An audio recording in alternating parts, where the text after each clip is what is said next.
So I want to talk to you about respect. I want to talk about when I first started student teaching, and I was told to sit in the corner of a room, and I had a master teacher, and she said, "Hey Valerie, just sit over there in that corner and watch."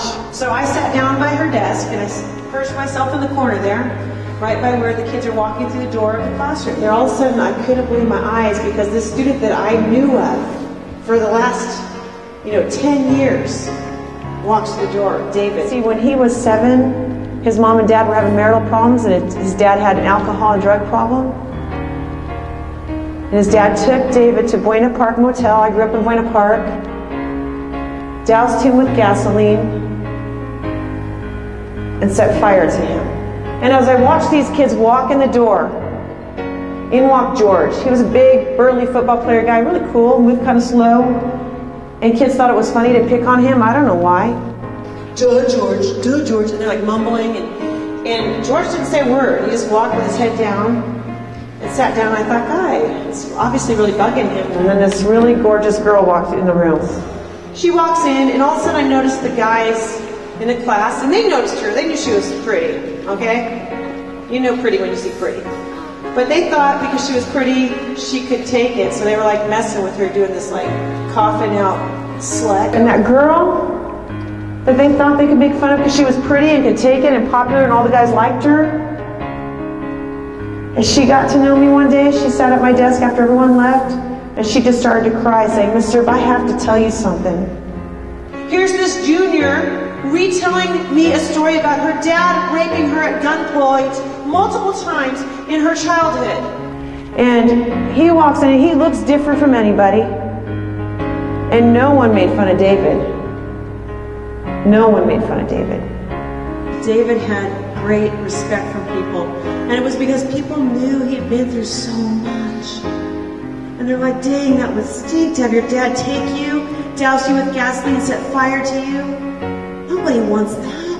And they knew this poor kid is living the rest of his life deformed, scarred from the outside, and he had been through enough. So they knew to treat him well. They knew to give him respect. So the big football player guy that they called stupid all the time, one day he waited for the whole class to file out. He was insecure about how he was doing his English assignment. I kept telling George, I said, "George, you're smart. What's the problem?" And he just started to break down and cry. And he said, "Mrs. Erb, it's never going to be good enough. I go home and I'm always told I'm an effing idiot." And he didn't need to come into that junior English class and have the same message he's hearing every second in his home told to him in his class by his classmates. And see, when that girl walks to that door and that guy thinks he can cough out, slut, or hoe, and like it's not going to matter, you don't think she's thinking about that little girl a long time ago that her dad abused? See, she had the scars that David had. Her dad didn't take her and douse her with gasoline, but he may as well. We just didn't see it. We saw a pretty girl that could take it. And you walk into a classroom and you guys just see faces, and you don't realize what's behind the faces because they're not wearing the scars that David wore. The reality is, when I was in 9th and 10th grade, I hated every day walking on my campus.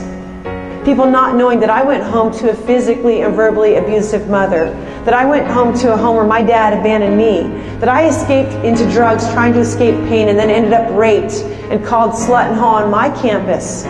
So I would crawl across cut glass to get this message to you guys, because maybe I can spare you guys some of the pain that I haven't forgotten.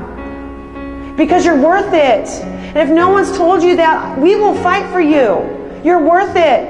If someone's treating you poorly on this campus, we will fight for you. You are worth it.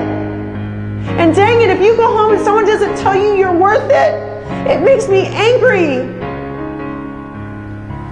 Because you're worth so much more sometimes than what people let you believe.